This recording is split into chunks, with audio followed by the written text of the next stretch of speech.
विकासवादको परिचय सुरु गरेका थियौँ गएको हप्ता।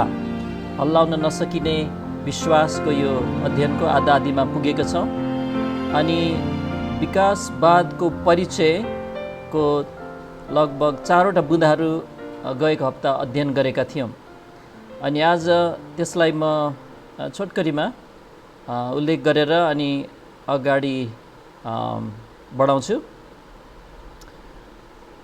हामीले हेरेका थियौँ कि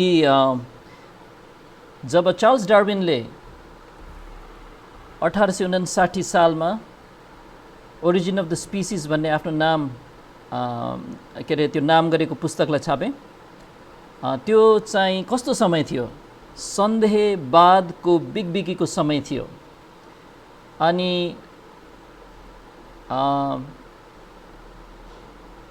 त्यसले धेरैको विश्वासलाई ढलपल पार्यो अनि बाइबल विश्वास गर्नबाट धेरैजनालाई निरुत्साहित तुल्यायो र आजसम्म पनि यसले नकारात्मक असर पारिरहेको छ। त्यसैले यो विषयमा अध्ययन गर्न एकदम आवश्यक छ, विशेष गरी युवाहरू जसले चाहिँ स्कुल पढाइको सिलसिलामा विकासवादको शिक्षालाई, सिद्धान्तलाई अथवा मतलाई सामना गर्नुपर्ने हुन्छ। अनि हामीले के अध्ययन गरेका थियौँ भने यो विकासवाद अथवा डार्विनवादलाई खण्डन गर्न हामी वैज्ञानिक नै हुनु चाहिँ पर्दैन। हामी हरेक व्यक्ति नै अवलोकन गरेर परमेश्वरको वचन हेर्दै हामीले चाहिँ यसलाई जाँच्न सक्छौँ। पवित्र आत्मा हाम्रो साथमा हुनुहुन्छ। अनि हामीले अध्ययन गरेका थियौँ नम्बर 2 मा सृष्टि विज्ञानका सामग्री धेरै फाइदाजनक हुन्छन्, हामीलाई स्थिर राख्न र साथै हामीलाई विश्लेषणात्मक र खाँटी खालको तर्कहरू गर्न सिक्नलाई र साथै सुसमाचारको लागि पनि हामीलाई यसले चाहिँ साहस दिन्छ। अनि अस्ति त्यो क्लास हुने बित्तिकै त्यहाँ 2 जनाले मलाई मेसेज पठाउनु भयो थियो छुट्टै कि कसरी सुसमाचार सुनाउनलाई अब विज्ञान पढेका व्यक्तिहरूलाई पनि सुनाउनलाई हामीलाई साहस भएको छ भन्ने कुरा। तेस्रो बुँदा हामीले अध्ययन गरेका थियौँ बाइबललाई विश्वास गर्न सकिँदैन भन्ने दाबीदेखि चाहिँ होसियार हुनुपर्छ, त्यस्ता दाबीहरू छन्। अनि हामीले कसरी अध्ययन गरेका थियौँ कसरी चाहिँ मोसाले पञ्चग्रन्थ लेखेका हुन सक्दैनन् किनभने मोसाको समयमा लिपि आविष्कार भएका थिएनन्। त्यस्तो खालको हावाको दाबीहरू चाहिँ सब झुटा प्रमाणित भइसके अनि कथित विज्ञहरूले केही भन्दैमा हामी बाइबलको विश्वासलाई परित्याग गर्नु पर्दैन। आखिरमा जसले चाहिँ बाइबललाई विश्वास गरिरहे उनीहरू चाहिँ कहिले निरुत्साहित हुनु परेन। कथित विज्ञानले अनि इतिहासका अभिव्यक्तिहरू जुन विद्वानहरूले गर्छन् त्यसले बाइबललाई काटे पनि हामी चाहिँ उनीहरूलाई होइन बाइबललाई नै विश्वास गरिरह्यौँ भने हामी पछि चाहिँ थाहा पाउनेछौँ कि बाइबल सत्य रहेछ भनेर नै साबित भएको छ। अनि थुप्रै उदाहरणहरू हामीले पुरातत्त्वबाट हेऱ्यौँ र इतिहासबाट हेऱ्यौँ। कसरी विलियम ऱ्याम्सी जसले चाहिँ अब प्रेरितको पुस्तक अनि सुसमाचारका नयाँ नियम चाहिँ धेरै पछि लेखिएको हो, घटनाभन्दा पछि हो अनि यो ऐतिहासिक रूपले सच्चा छैन भन्ने खालको शिक्षा सुनेर हुर्केको व्यक्तिले पछि जब अनुसन्धान गर्न थाले तब उनी विश्वस्त भए कि वास्तवमा नयाँ नियम चाहिँ पहिलो शताब्दीभित्रमा नै लेखिएको थियो र प्रेरितको पुस्तकको हरेक घटनाहरू, ठाउँहरू, ऐतिहासिक तथ्यहरू चाहिँ सत्य भएको प्रमाणित गरे उनले पुरातत्त्वबाट। त्यसैले बाइबललाई विश्वास गर्न सकिँदैन भन्ने भ्रमदेखि होसियार हुनुहोस्। अनि नम्बर 4 मा हामीले हेरेका थियौँ कसरी विकासवाद चाहिँ एउटा वैज्ञानिक थियोरी, साइन्टिफिक थियोरी अथवा वैज्ञानिक सिद्धान्त भन्ने चाहिँ होइन। वैज्ञानिक सिद्धान्त हुनलाई चाहिँ त्यहाँ केही योग्यताहरू हुनुपर्छ।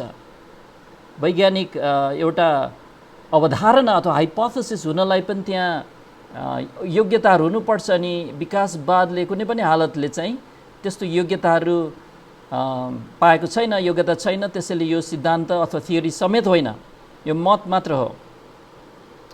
अब हामी चाहिँ अध्ययनमा अगाडि बढ्नेछौँ। पाँचौँ बुँदामा पाँचौँ बुँदा रहेको छ विकासवादको प्रमाण यति पातलो छ कि धेरैजना विश्वास नगर्ने वैज्ञानिकहरूले समेत, भनेको अख्रिस्टियन वैज्ञानिकहरू, धर्मनिरपेक्ष वैज्ञानिकहरूले समेत यसलाई विश्वास गर्दैनन्।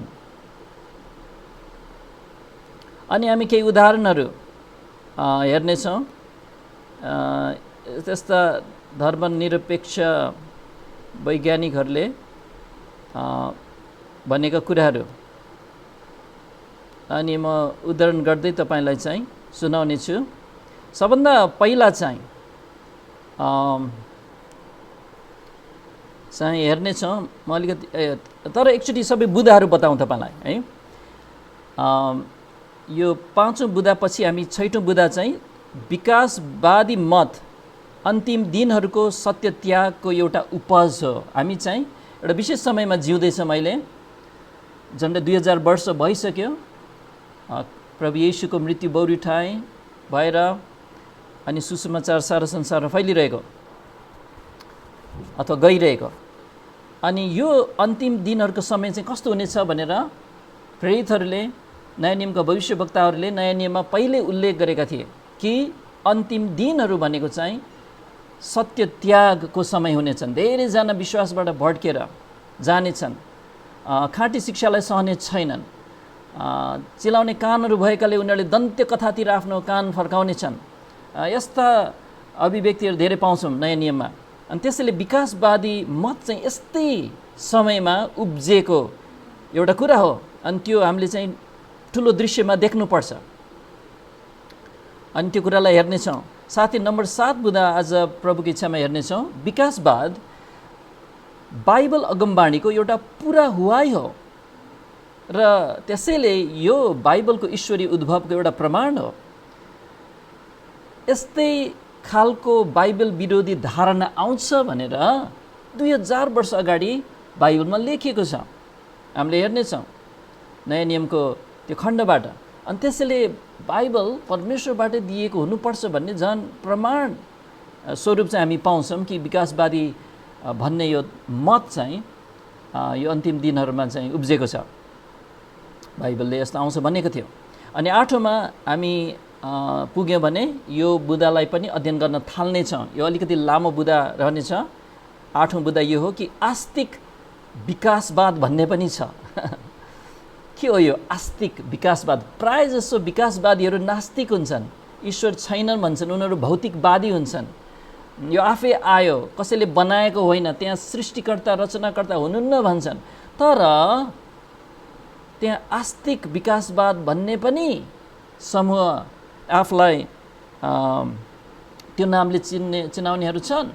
अर्थात् हामी परमेश्वरमाथि पनि विश्वास गर्छौँ, विकासवादमा पनि विश्वास गर्छौँ रे है। तर वास्तवमा यो अडानलाई चाहिँ सफलतापूर्वक अपनाउन सकिँदैन अब है।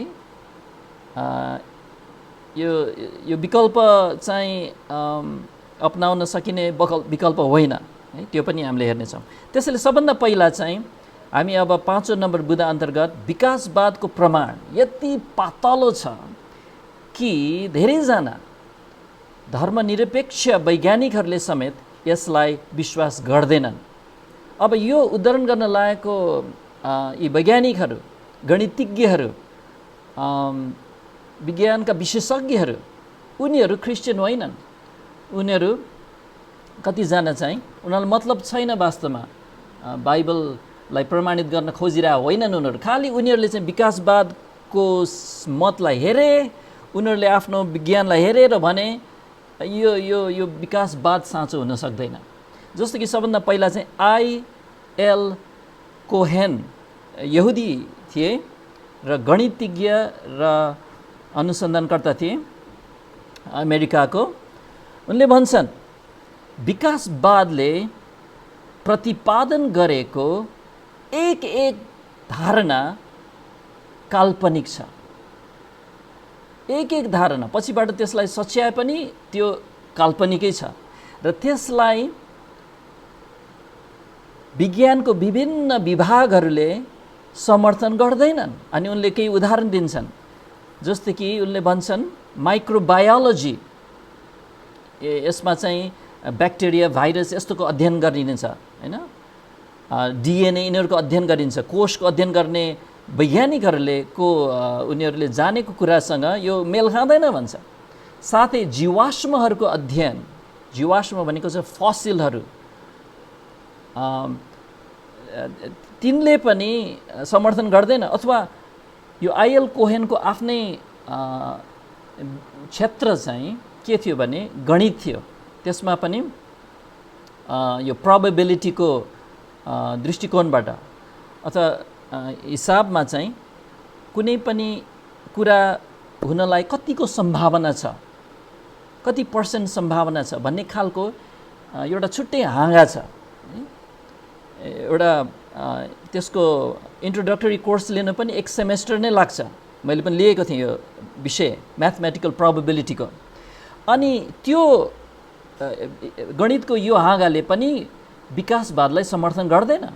उनले भन्छन् डार्विन गलत थियो, सिधै भन्दैछन्, यो विश्वासी होइन। उनले डार्विन गलत थियो, विकासवाद विज्ञानकै सम्भवतः सबभन्दा ठुलो भुल हो। यो त निकै कडा अभिव्यक्ति छ आइएल कोहेनको। अब अर्को विज्ञलाई हेरौँ, डेभिड बर्लिन्स्की। ऊ त जीवितै छन्, यहुदी हुन्, ऊ क्रिस्चियन होइनन्। ऊ यहुदीमा पनि ऊ चाहिँ सेक्युलर यहुदी हुन्, ऊ कट्टर यहुदी होइनन्। उनले चाहिँ नास्तिक रिचर्ड डकिन्सको विरुद्धमा लेखेको यो किताब यहाँ चित्रमा देख्न सक्नुहुन्छ, द डेभल्स डिल्युजन। रिचर्ड डकिन्सले चाहिँ द गड डिल्युजन भन्ने किताब लेखेका थिए, परमेश्वर एउटा भ्रम हो भन्ने किताब लेखेका थिए। अनि डेभिड बर्लिन्स्की एउटा विश्वासी नभए पनि उनले चाहिँ त्यसको शीर्षक केही छनक दिँदै उल्टोमा लेख्छन्, शैतानको भ्रम भन्दै। उनले के भन्छन् हेर्नुहोस्, अब उसको थुप्रै डिग्रीहरू छ, प्रिन्सटन युनिभर्सिटी, कोलम्बिया युनिभर्सिटी, अनेकबाट। उनले के भन्छन् भने जीवनका संरचनाहरू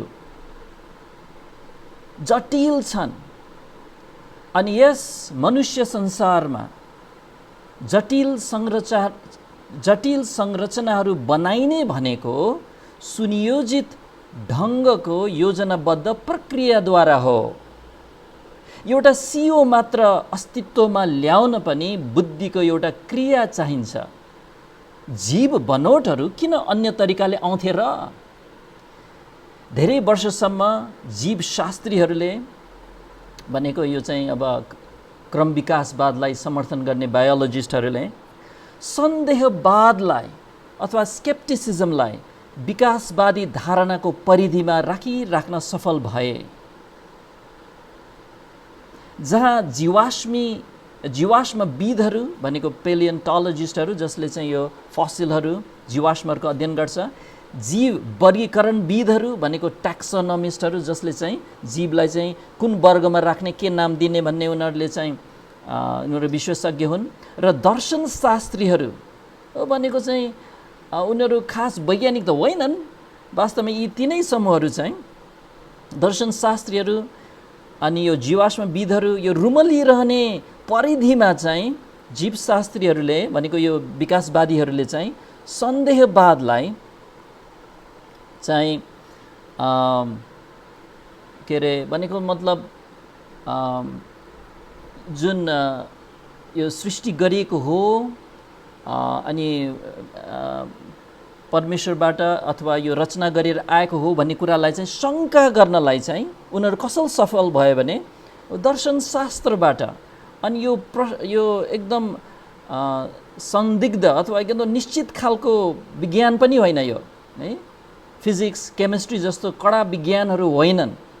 जुन विज्ञानहरूद्वारा नभएर यो अरू खालको कथित ज्ञानहरूलाई प्रयोग गरेर चाहिँ सन्देहवादलाई फैलाउन सकिरहेथे। अनि उसले अब लेख्छन्, तर आलोचनाको आगो जल्दै जल्दै आएर उक्त परिधि अब साँगुरो हुँदैछ। भनेको मतलब विकासवादीहरूले चाहिँ आफ्नो यो सन्देहवादलाई चाहिँ समर्थन गर्नलाई विकासवाद प्रयोग गर्न उनीहरूलाई गाह्रो परिरहेछ। उसले लेख्छन्, डार्विन मतको मुटुको झन्झन नजिकै दिएछ, यसलाई चाहिँ अब डार्विन मत चाहिँ ढल्न लाग्यो भन्दैछ। अर्को के अरे वैज्ञानिक माइकल डेन्टन जीवितै छन्, विश्वासी होइनन्। अनि ऊ चाहिँ इङ्ल्यान्डका हुन्। अनि उनी चाहिँ मोलेकुलर बायोलोजीको पनि अब अणु परमाणुको तहमा अध्ययन गर्ने व्यक्ति हुन्। माइकल डेन्टनले यो लेख्छन्, विकासवादसित मेरो मूल समस्या यो हो कि त्यहाँ यति धेरै अति नै जटिल अङ्गहरू, प्रणालीहरू र बनोटहरू छन्। एउटा चराको फोक्सोको स्वभावदेखि अथवा रचनादेखि लिएर रक लबस्टर, एउटा समुद्री प्राणी हो, रक लबस्टरको आँखासम्म, जसको सम्बन्धमा म यो सङ्कल्पित गर्न सक्दिनँ कि कसरी यी कुराहरू जथाभावी भएका परिवर्तनहरू थुप्रिएर हुन आए। अब विकासवादले त त्यही सिकाउँछ, अन्धाधुन्ध जथाभावी परिवर्तन हुँदै हुँदै उत्परिवर्तन हुँदै हुँदै चाहिँ त्यो, अनि उत्परिवर्तनहरू जथाभावी हुने क्रम चाहिँ थुप्रिँदै थाक लाग्दै चाहिँ आँखा बन्यो रे, चराको फोक्सो बन्यो रे। उसले भन्छ, म त्यो सङ्कल्प, यो अनुमान पनि गर्न सक्दिनँ कसरी हुनसक्छ यो। जथाभावी भएका ससाना परिवर्तनहरूको सञ्चयद्वारा यी सबै कुराहरू निर्माण भएको हो भन्ने कुरा निल्नु भनेको व्यवहारिक ज्ञान अथवा कमन सेन्सलाई घोर रूपमा अस्वीकार गर्नु हो भन्ने कुराले म प्रभावित छु। यो त कमन सेन्सको विरुद्धमा छ, यो सामान्य ज्ञानको पनि विरुद्धमा छ। कुनै विशेषज्ञ त हुनु पर्दैन भन्दैछ उनले। यो त सरासर अर्थहीन दाबी हो, विशेष गरी अधिकांश कुराहरूको सवालमा जसको विषयमा कसैले पनि त्यो कसरी आयो भनेर एउटा मान्न सकिने व्याख्याको विचार गर्न पनि सक्दैन। अनि यो नै एउटा ज्यादै गम्भीर प्रश्न हो जसलाई सबैले आँखा चिम्लिन्छन्, सबैले नदेखे जस्तै गर्छन् र सबैले मानव बढारेर खाटमुनि लुकाउन खोज्छन्। यहाँ माइकल डेन्टनले भन्दैछन्, एकदम अगाडि रहेको प्रश्न छ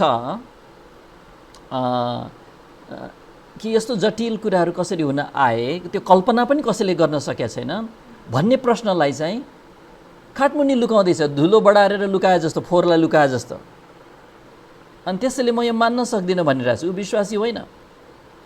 अब अर्को वैज्ञानिक, उसको फोटो चाहिँ मैले भेट्टाउनै सकिनँ। उसले विज्ञानको किताब, निकै प्रयोगमा आउने किताब पनि लेखेको छ।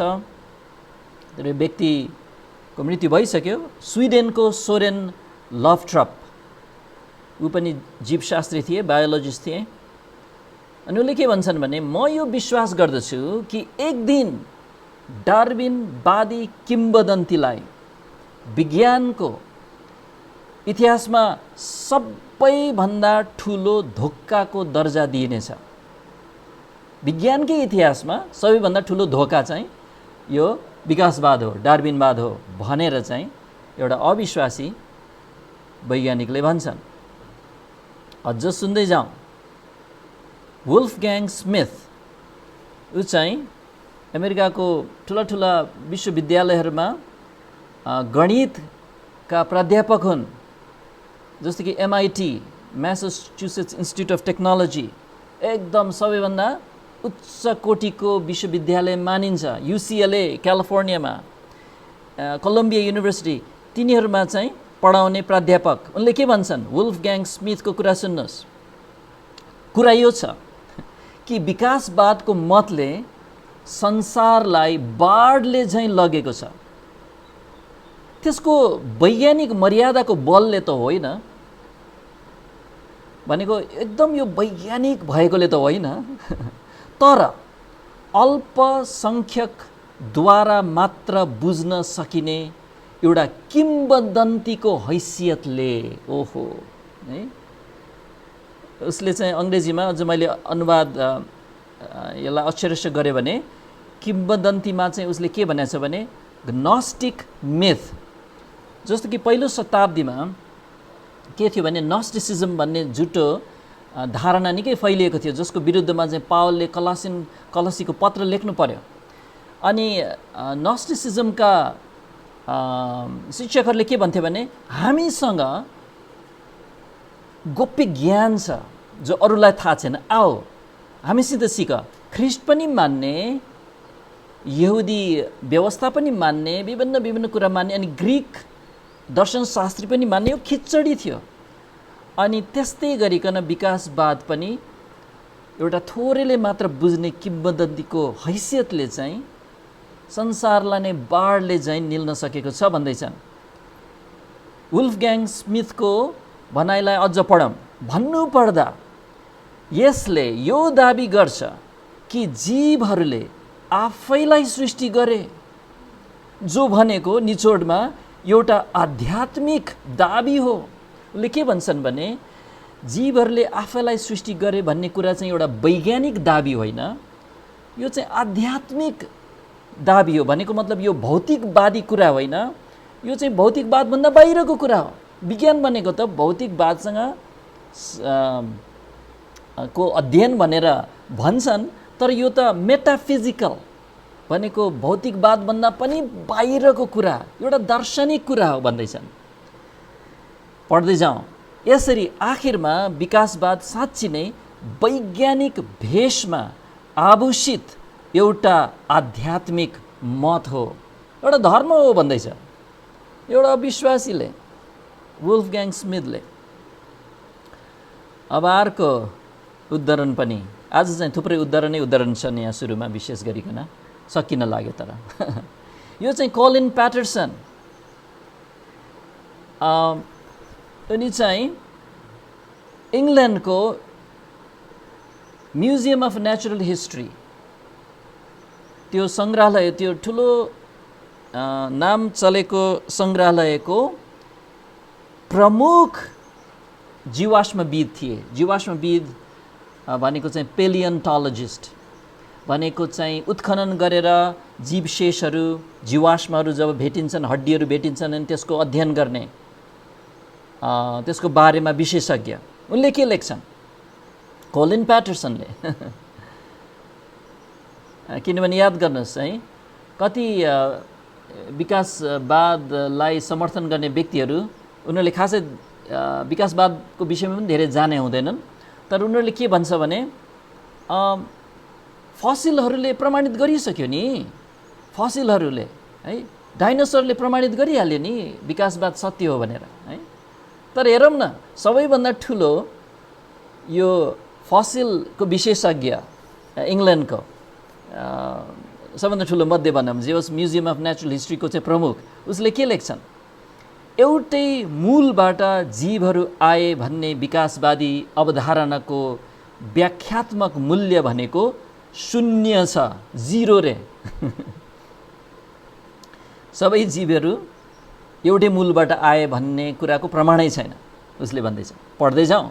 विकासवादले केवल कुनै ज्ञान प्रदान नगर्ने मात्र होइन, यसले अज्ञानता प्रदान गर्छ। के भनेको है, विकासवादले कुनै ज्ञान दिँदैन, अज्ञानता बढाउँछ जरा।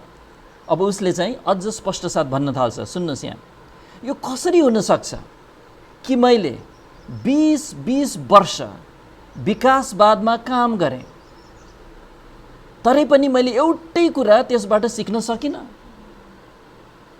यो त एकदम इमान्दारपूर्वक उसले चाहिँ भन्दैछ, 20 वर्ष मैले विकासवाद अध्ययन गरेँ, एउटै कुरा सिकिनँ मैले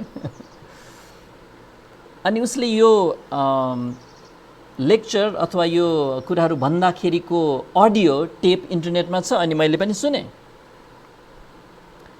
यो चाहिँ उसले न्युयोर्कमा, अमेरिकाको न्युयोर्कमा American museum of natural history है मा चाहिँ दिएको स्पिच थियो। अनि उनले के भन्छन् भने अझ यस कोठामा हुनुहुनेहरूमध्ये धेरै जसोले यो कुरा स्वीकार गर्नुपर्छ कि गत 20 वर्षको अवधिभित्र के अरे माफ गर्नुहोस्,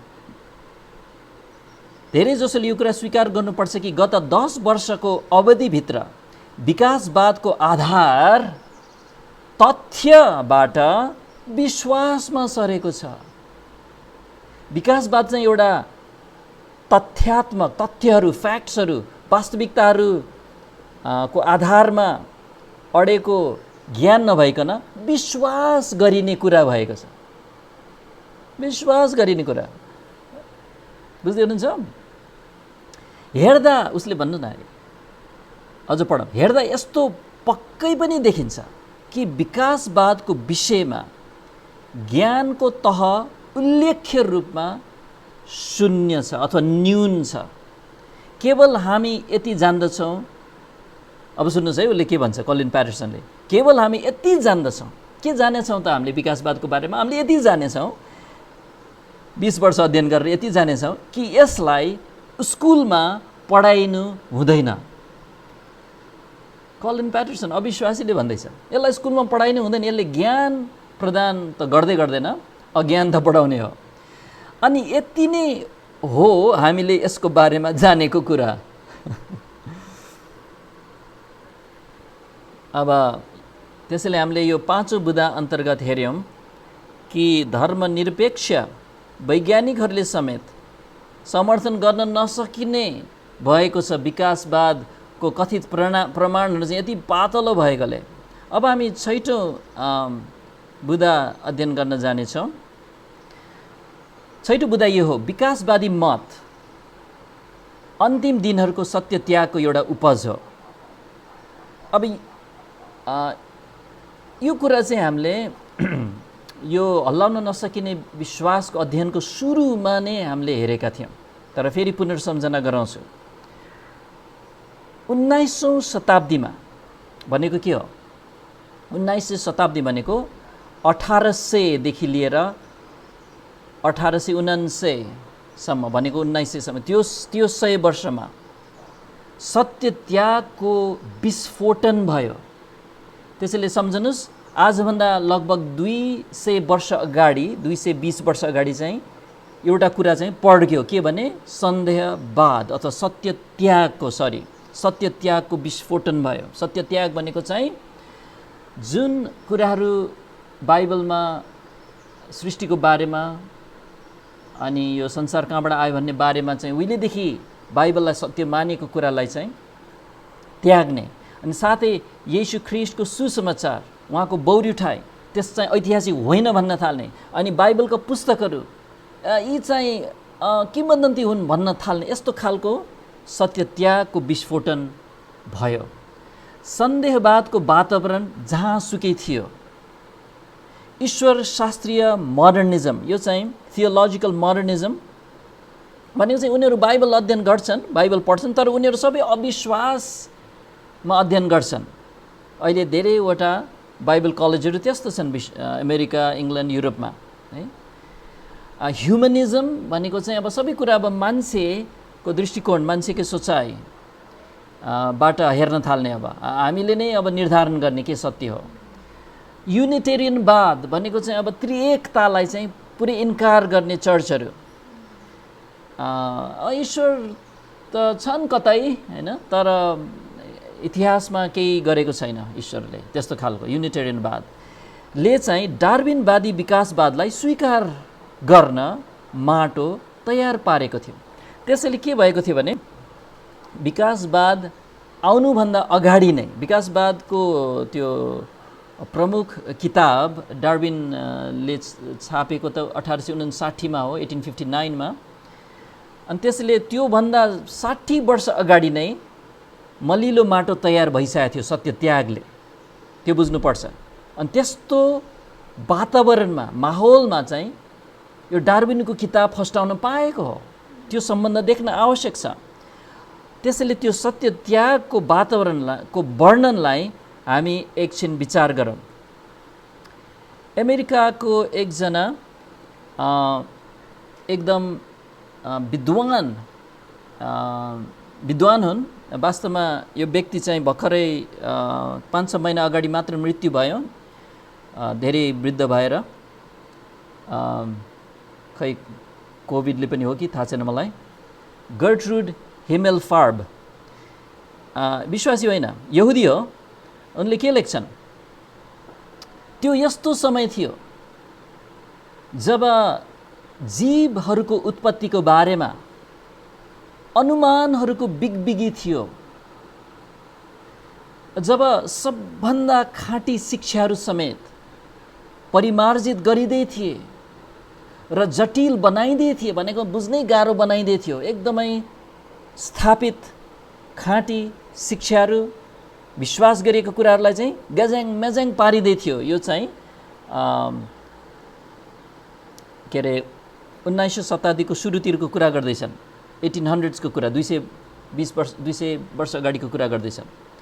अनि उनले लेख्दैछन्, यति जटिल बनाइदिए थिए यी खाँटी शिक्षाहरूलाई समेत कि खाँटी शिक्षा कहाँ अन्त हुन्छ र झुटा शिक्षा कहाँ सुरु हुन्छ भनेर जान्न सम्भवै थिएन। यस्तो गोलमालको समय थियो डार्विनको किताब निक्लिँदाको समय र त्योभन्दा अगाडिको समय भन्दैछ। अब थोमस हक्सले, यो त त्यो बेलाकै व्यक्तिले लेख्दैछन्, मैले भेटेको हरेक विचारशील व्यक्ति धार्मिक विश्वासका सबै मुख्य बुदाहरूको सवालमा आफ्नो हृदयमा शङ्काको अवस्थामा छ। सबैजनालाई शङ्काले भरिएको छ। त्यस्तो समय थियो बाइबलको विश्वासको सवालमा। त्यस्तो बेलामा चाहिँ डार्विनको किताब छापिएको। अनि अर्को किताबमा एकजना लेखकले लेख्छन्, यो चाहिँ 130 वर्ष पुरानो किताब हो। जर्मनी, स्विट्जरल्यान्ड र हल्यान्डका मण्डलीहरूको अनात्मिक अवस्था, भनेको यो युरोपको मण्डलीहरू एकदमै आत्मिकतामा गिरेका थिए, अनात्मिक अवस्था भन्छन्। र सर्वसाधारण मानिसहरूको बीचमा रहेको डरलाग्दो व्याप्त सन्देहवाद,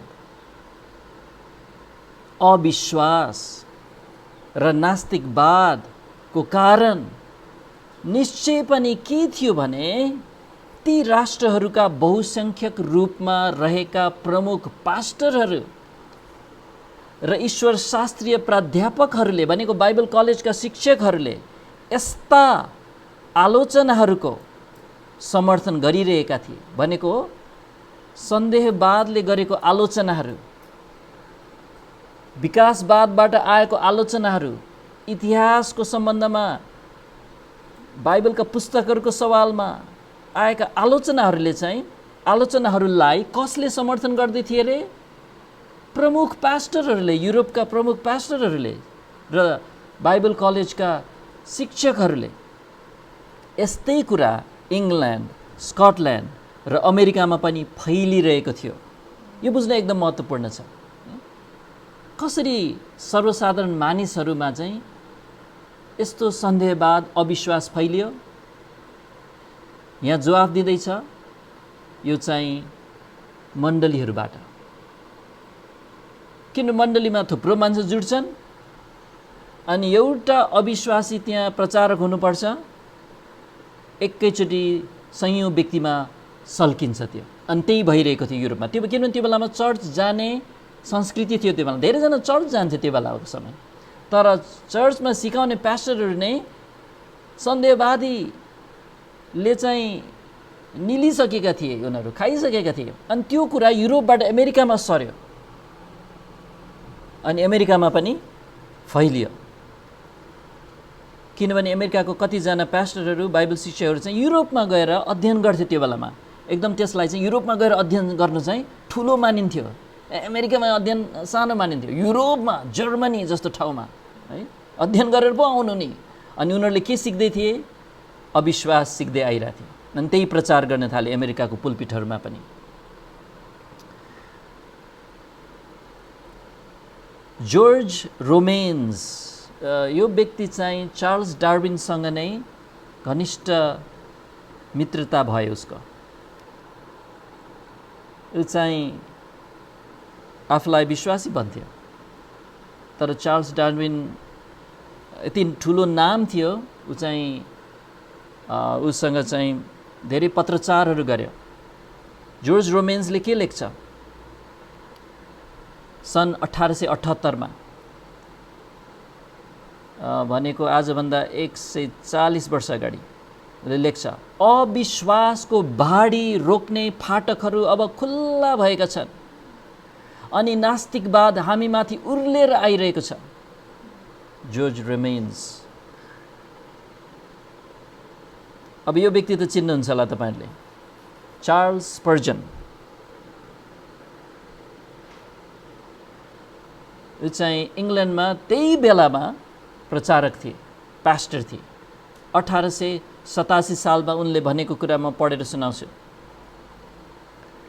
आराधना स्थलहरूमा उपस्थिति घट्दो छ, भनेको चर्चहरूमा मानिसहरू संख्या घट्दैछ र पवित्र कुराहरूका निम्ति आदर भाव हराउँदैछ।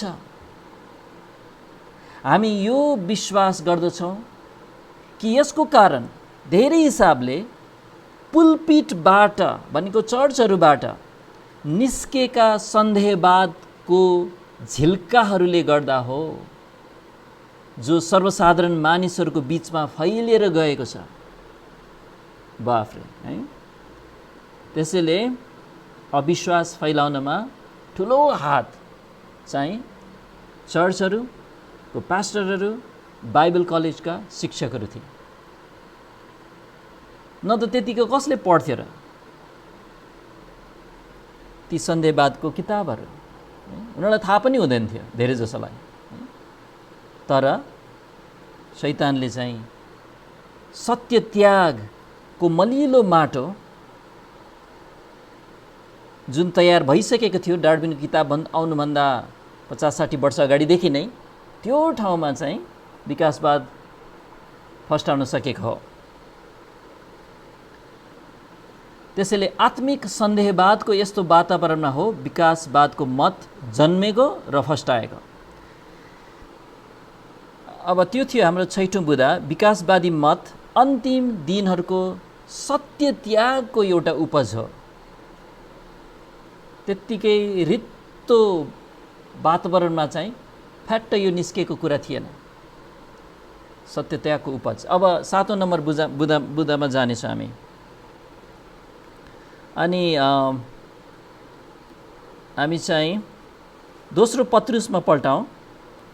अनि यो 7औं बुँदामा यो अध्ययन गर्न लागि यो हेर्दैछौँ कि विकासवाद बाइबल अगमबाणीको एउटा पुरा हुवाई हो र त्यसैले यो विकासवाद बाइबलको ईश्वरीय उद्भवको एउटा प्रमाण हो। बाइबल चाहिँ परमेश्वरको प्रेरणाद्वारा दिएको हो भन्ने कुराको एउटा प्रमाणको रूपमा चाहिँ हामीले यो विकासवादलाई लिन सक्छौँ। दोस्रो पत्रुस 3 अध्यायको हामी 1 पददेखि नै पढौँ।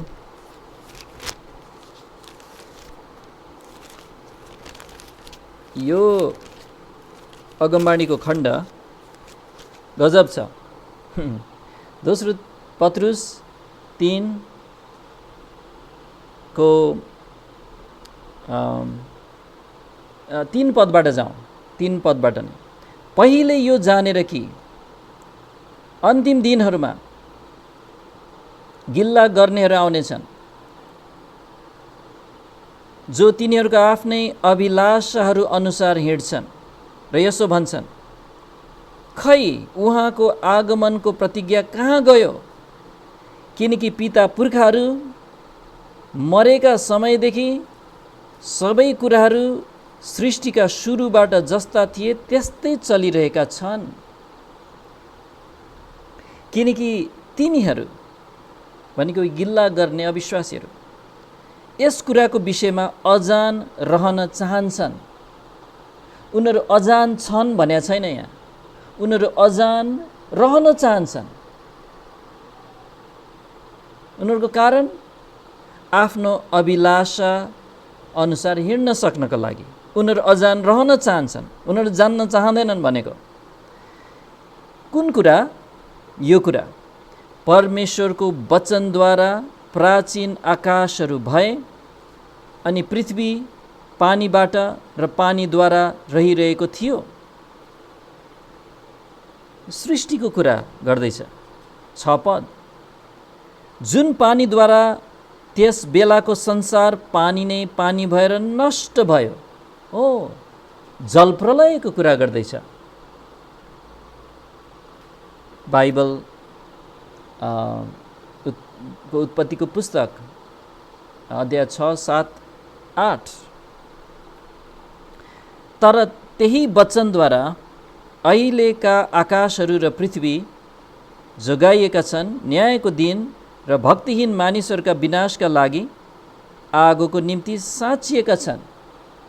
जलप्रलयमा परमेश्वरको जुन दण्ड विश्वव्यापी रूपमा उहाँले त्यसरी कार्यान्वयन गर्नुभयो, त्यो चाहिँ सारा संसारलाई परमेश्वरले देखाउने हुँदैन थियो कि एक दिन म न्याय गर्नेछु।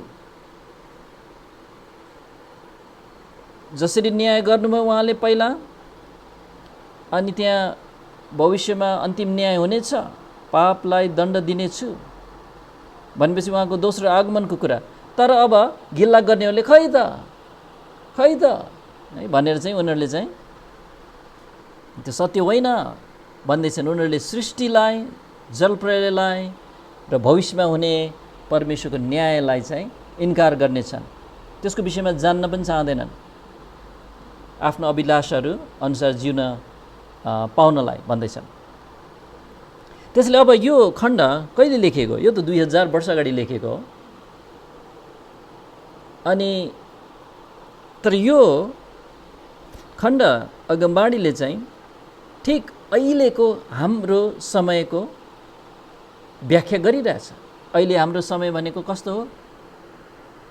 जताततै भौतिकवादी छ, भौतिकवाद फैलिएको छ। व्याप्त भौतिकवादी समय हो अहिले। व्याप्त विकासवादी दर्शनशास्त्रको समय हो, विकासवादी मतको समय। अनि त्यही कुरालाई यहाँ बयान गरिरहेछ। भौतिकवादी र विकासवादी मतलाई बयान गरिरहेछ यो खण्डमा। यहाँ बताएको छ कि भविष्यवाणीले कि गिल्ला गर्नेहरू आउनेछन्, जोहरूले चाहिँ विश्वव्यापी जलप्रलय र प्रभु येशूको दोस्रो आगमनलाई चाहिँ इन्कार गर्नेछन्। यही नै भनेको थियो, यो तोकेर नै भनेको थियो के इन्कार गर्नेछन्। जलप्रलयलाई, ख्रीष्टको दोस्रो आगमनलाई। भविष्यवाणीले गिल्ला गर्नेहरू चाहिँ अजान रहन चाहनेहरू हुन् भनेर पनि दोष लगाउँछ यो भविष्यवाणीले 5 पदमा। साथै किन उनीहरू अजान रहन चाहेको उनीहरूको हृदयको अभिप्रायलाई पनि खुलाएको छ। किनभने उनीहरू परमेश्वरको नियम मुनि बस्न चाहँदैनन्, त्यसलाई चाहिँ त्याग्न चाहन्छन् र बरु आफ्नै इच्छा अनुसार हामीलाई जे मनलाई त्यही गर्न पाउनुपर्छ भन्ने चाहिँ तरिकाले उनीहरू जिउन चाहन्छन्। त्यो चाहिँ 3 पदमा छ। त्यसैले यस भविष्यवाणीले डार्विनवादीको यो एउटा डार्विनवादी जुन विकासवाद सिद्धान्त छ नि, त्यो चाहिँ अर्को एउटा धारणामा चाहिँ अडेको छ। त्यो चाहिँ हामीले जान्न आवश्यक छ। डार्विनवाद अर्को एउटा धारणामा आधारित छ। त्यो धारणा चाहिँ के हो भने त्यसलाई युनिफोर्मिटेरियन धारणा भनिन्छ। युनिफोर्मिटेरियन, युनिफर्म है, स्कुलको युनिफर्म जस्तो शब्द त्यस्तै हो। तर युनिफोर्मिटेरियनवाद भनेको चाहिँ के हो भने जति पनि अहिले हामीले भौतिक क्रियाकलापहरू अवलोकन गर्न सक्छौँ। चाहे अनि विशेष गरी विकासवादले चाहिँ कुन ठाउँमा हेर्दैछ भने भौतिक प्रक्रियाहरू, जस्तै कि उदाहरणको लागि चाहिँ अमेरिकाको ग्रान्ड क्यानियन एउटा ठुलो क्यानियन छ अथवा खाडी छ, के भन्छ त्यसलाई है, नेपाली शब्द आइरहेछन्। अनि जस तल चाहिँ एउटा खोला बगिरहेको छ, कोलोराडो रिभर है, खोला बगिरहेको छ। अनि त्यो चाहिँ धेरै गहिरो छ, तर त्यो खोलाले बिस्तारै काट्दैछ, खोलाको पिँधलाई काट्दै लैरहेछ, तर बिस्तारै। अनि युनिफर्मिटेरियनवादले के भन्छ भने जति गतिमा अथवा जुन दरमा खोलाले पिँधलाई काट्दैछ, पहिला पनि यतिकै दरमा काटिरहेको थियो। यो त उनीहरूले मानिलिएको कुरा हो, उनीहरूले चाहिँ देखेको कुरा त होइन नि। अहिलेको देखेको कुरा चाहिँ अहिलेको दर त थाहा छ, यतिको गरिकन काट्दैछ, वर्षमा 1 सेन्टिमिटर अथवा 1 इन्च भनौँ है। त्यसो भए यत्रो ठुलो खन्नलाई त अथवा यसले काट्नलाई त करोडौँ वर्ष लाग्यो भनेर उनीहरूले हिसाब निकाल्ने चाहिँ यो युनिफर्मिटेरियनवादबाट हो। अनि ठ्याक्कै यही कुरा उनीहरूले आधार बनाउने छन् भन्ने पत्रुसले कसरी जाने? एउटा मछुवाले, गालिलको मछुवाले। हेर्नु न, यहाँ लेखेको छ उनीहरूले यस्तै भन्छन् भनेर 4 पदमा यहाँ लेखेको छ, खै उहाँको आगमनको प्रतिज्ञा कहाँ गयो? किनकि पिता पुर्खाहरू मरेका समयदेखि, भनेको उहिलेदेखि सबै कुराहरू सृष्टिका सुरुबाट जस्ता थिए त्यस्तै चलिरहेका छन्। तर बाइबलले भन्छ जस्ता थिए त्यस्तै चलिरहेका छैनन्। बाइबलले के सिकाउँछ? बाइबलले सिकाउँछ एउटा ठुलो विशाल विश्वव्यापी जलप्रलय भएको थियो भनेर सिकाउँछ, जसले गर्दाखेरि चाहिँ थोरै समयमा नै ठुला ठुला भूसंरचनाहरू बने, जुन चाहिँ अहिले भौगोलिक बनोटहरूमा देख्न सकिन्छ है। तर विकासवादीहरूले यसलाई पुरा काट्छन्, होइन करोडौँ अरबौँ वर्ष लाग्छ, हेर न कस्तो बिस्तारै काट्दैछ। यो चाहिँ युनिफर्मिटेरियनवादको धारणा हो, जुन चाहिँ पत्रुसले पवित्र आत्माको प्रेरणाद्वारा 2000 वर्ष अगाडि लेखेका थिए। त्यसैले गिल्ला गर्नेहरूसँग एउटा भौतिकवादी अलौकिक के अरे भौतिकवादी विश्वास उनीहरूले अपनाएका छन्। उनीहरूले भन्छन् त्यहाँ परमेश्वरले हस्तक्षेप गरेको त्यस्तो घटना त्यस्तो हामी मान्दैनौँ है। जलप्रलय जस्तो है, कहाँ हुन्छ त्यस्तो? विश्वव्यापी जलप्रलय पापको कारण रे, त्यो हामी पत्याउँदैनौँ है। त्यसैले उनीहरूले भौतिकवादी विश्वास अपनाएका छन्, एउटा अलौकिक ईश्वरीय लाई चाहिँ अस्वीकार गरेका छन्। त्यो चाहिँ एउटा विश्वास हो, वास्तवमा धर्म हो विकासवाद। यो चाहिँ स्पष्ट देख्न सक्नुपर्छ हामीलाई। अनि हेर्नुहोस् त, एकजना रिचर्ड लेभन्टिनले भनेको ज्यादै रोचक कुरालाई विचार गर्नुहोस्, अनि तपाईँले चाहिँ झन् बुझ्नुहुन्छ। उनीहरू वास्तवमा विश्वासले विकासवादलाई अपनाएका छन्, वैज्ञानिक प्रमाणले होइन है। रिचर्ड लेभन्टिनले के भने उसले त यो स्वीकार गरेको छ, यो विश्वास हो भनेर। हामी अघिबाटै भौतिकवादप्रति समर्पित छौँ। हामी परमेश्वरलाई भित्र छिर्न दिन सक्दैनौँ। तर उसको अक्षरशः शब्दहरू चाहिँ पनि म भनिदिन्छु कसरी थियो। उसले यसरी भन्छ, हामी ईश्वरीय खुट्टालाई ढोकाबाट भित्र छिर्न दिन सक्दैनौँ। ईश्वरीय खुट्टा रे भनेको हामी कुनै पनि चिज अध्ययन गर्दाखेरि है, त्यहाँ कसैले परमेश्वरले सृष्टि गरेको हो भन्ने कुरा चाहिँ त्यो चाहिँ हुँदै होइन, अर्कै बयान खोज्नुपर्छ, जेसुकै बयान होस्। त्यो चाहिँ यो विकासवादको के अरे मतको एकदम उनीहरूले यो पक्रनै पर्छ है। अब हाम्रो थोरै समयमा चाहिँ हामी 8 नम्बर बुँदा पनि सुरु गर्न सक्छौँ। त्यसैले अहिलेसम्म के हेऱ्यौँ भने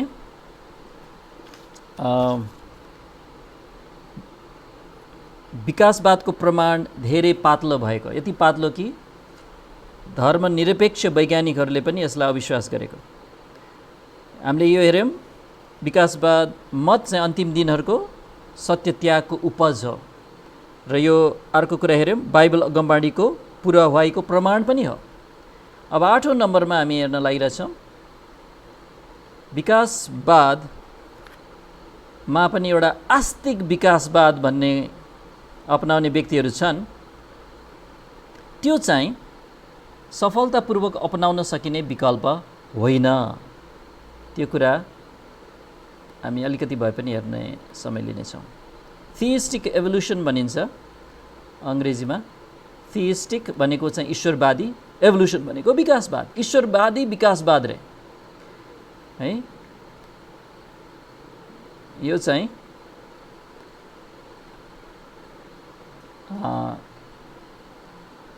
उनीहरू चाहिँ संसारलाई पनि खुसी पार्न चाहन्छन् है। अनि हामी विकासवाद, हामी विज्ञानलाई पनि मानौँ न भने जस्तो, अनि हामी बाइबल पनि मान्छौँ भन्ने जस्तो। तर यो चाहिँ हुन सक्दैन। यो एकदम महत्त्वपूर्ण छ। अनि केही समय यो पालि र अर्को पालि अध्ययन गर्नेछौँ। आज इसाई मतलाई स्वीकार्ने सम्भवतः अधिकांश व्यक्तिहरूले कुनै न कुनै प्रकारको आस्तिक विकासवादलाई चाहिँ अँगालेको हुन्छ। धेरै जसो क्रिस्चियन भन्नेहरू अहिले चाहिँ थिइस्टिक एभोल्युसनिस्टहरू हो। जन लेनक्स जस्तो व्यक्तिहरू है, उनीहरू चाहिँ थिइस्टिक एभोल्युसन विश्वास गर्छन्। उनीहरू एक सृष्टिकर्ता परमेश्वरलाई विश्वास गर्छन् र उनीहरू ख्रिस्टद्वारा मुक्ति पाइने कुरालाई विश्वास गर्छन्। तर उनीहरू 6 दिनमा सृष्टि भएको हो भन्ने बाइबलको विवरणलाई चाहिँ विश्वास गर्दैनन्। बरु उनीहरू पृथ्वी अरबौँ वर्ष पुरानो छ र प्राणीहरू क्रमिक रूपमा विकास भएर उत्पन्न भए भन्ने विकासवादी मतहरूलाई अपनाउँछन्, पत्याउँछन्। इसाई मतलाई स्वीकार्ने आस्तिक विकासवादीहरू यो विश्वास गर्छन् कि बाइबललाई विकासवादसित मिलान गर्न सकिन्छ, यो दुइटै मिलाउन सकिन्छ। तर वास्तवमा यो असम्भव कुरा हो भनेर हामी अब अध्ययन गर्न लागिरहेछौँ। पहिलो बुँदा उत्पत्तिको सुरुका अध्यायहरू कविता अथवा प्रतीक कथा अथवा एलेगरीको रूपमा नभएर इतिहासको रूपमा लेखिएका छन्। कविताको रूपमा लेखिएको छैन उत्पत्तिको अध्यायहरू। अथवा प्रतीक कथा भनेको जस्तो कि जन बन्यनको यात्रीको प्रगति, त्यो चाहिँ एउटा प्रतीक कथा हो है। केही कुरा सिकाउनलाई चाहिँ एउटा काल्पनिक कथा बनाएको छ। उत्पत्ति चाहिँ त्यस्तो होइन। उत्पत्तिको पुस्तक प्रतीक कथा अथवा कविताको रूपमा लेखिएको छैन। कसरी थाहा छ हामीलाई त्यो? एकजना लेखक वाल्टर काइजर, जो चाहिँ के अरे जीवितै हुनुहुन्छ, अमेरिकन विद्वान हुन्, बाइबल विद्वान। उनले के लेखेका छन् म उदाहरण गर्छु तपाईँलाई। ती सुरुका अध्यायहरूमा 64 वटा भौगोलिक शब्दावलीहरू छन्। 88 जना व्यक्तिका नामहरू छन्। 48 वटा प्रजातीय नामहरू छन्। अनि 21 वटा सांस्कृतिक वस्तुहरू उल्लेखित छन्। सांस्कृतिक वस्तु भन्नाले चाहिँ जस्तै सुन, गोकुल धूप, गोमेद गोमेद पत्थर, पित्तल, फलाम, गोपेर काठ, अलकत्रा, इट्टा, ढुङ्गा, बिडा, बाँसुरी, सहरहरू, धरहरा, यस्तो उल्लेख छ। अब के महत्त्व भयो त यो उल्लेख भएर? अब हेर्नुहोस्, तुलना गरौँ न त। यो सूचीको महत्त्वलाई देख्न यसलाई उदाहरणको लागि कोरानसित तुलना गर्न सकिन्छ। कोरान भनेको चाहिँ मुस्लिमको आधिकारिक धर्म पुस्तक, धर्मग्रन्थ। तुलना गर्दाखेरि के भेटिन्छ? कुरानमा चाहिँ यस्ता उल्लेख एकदम थोरै छन्, न्यून छन्। उत्पत्तिको एउटै अध्यायलाई लिन सकिन्छ, 10औं अध्यायलाई लियौँ। त्यो 10औं अध्यायमा सम्पूर्ण कुरानमा भन्दा 5 गुणा बढी भौगोलिक तथ्याङ्कहरू छन्। भौगोलिक तथ्याङ्कहरू भनेको ठाउँका नामहरू उल्लेख छन्, जातिहरूको उल्लेख छन् जो विभाजन भए। यी एक एक उल्लेखले हामीलाई लेखक, त्यो उत्पत्तिको पुस्तक जुन व्यक्तिले लेखे, मानवीय लेखक, त्यो लेखकको विश्वसनीयतालाई निर्धारण गर्ने सम्भावना प्रदान गर्छ। यो भनेको चाहिँ अब हामी जाँच्न सक्छौँ यो लेख्ने व्यक्तिले चाहिँ लेखेको कुरा हामी विश्वास गर्न सक्छौँ कि सक्दैनौँ? किनभने उसले ठाउँहरूको नाम उल्लेख गरेपछि छ त त्यो ठाउँ। जस्तो कि छ नि, बुक अफ मोर्मन भन्ने किताब चाहिँ जोसेफ स्मिथ भन्ने अमेरिकाको एउटा झुटा शिक्षकले सन् 1830मा छापे। जोसेफ स्मिथले, मसँग एउटा प्रति छ बुक अफ मोर्मन। अनि त्यो पढ्यो भने त्यहाँ अनेक ठाउँको नामहरू छन् जुन पृथ्वीमा कहीँ पनि छैन है। विभिन्न जातिहरूको नाम छ जुन कहिले पनि इतिहासमा पुरातत्वमा भेटिएका छैनन्। त्यो सब काल्पनिक हुन् है। तर बाइबलमा ठाउँ, व्यक्तिहरूको नाम उल्लेख छ, संस्कृतिहरूको उल्लेख छ, विभिन्न कुराहरूको उल्लेख छ। अनि त्यसलाई चाहिँ हामीले पुरातात्विक रत्नहरूमा अध्ययन गऱ्यौँ कसरी त्यसले पुष्टि मात्र गरेको छ बाइबललाई। अब एउटा कविता, एउटा प्रतिकथा भएको भए त हामीले त्यसलाई जाँच्न पनि सकिँदैन थियो। तर बाइबल चाहिँ जाँच्न सकिने किताब हो। त्यसैले यसको विश्वसनीयता बढाउँछ। त्यसैले वाल्टर काइजरले लेख्छन्, उक्त विवरणले कुनै काल्पनिक संसारका घटनाहरूको नभएर प्रत्यक्ष रूपमा एउटा वास्तविक संसारको बयान गर्दछ।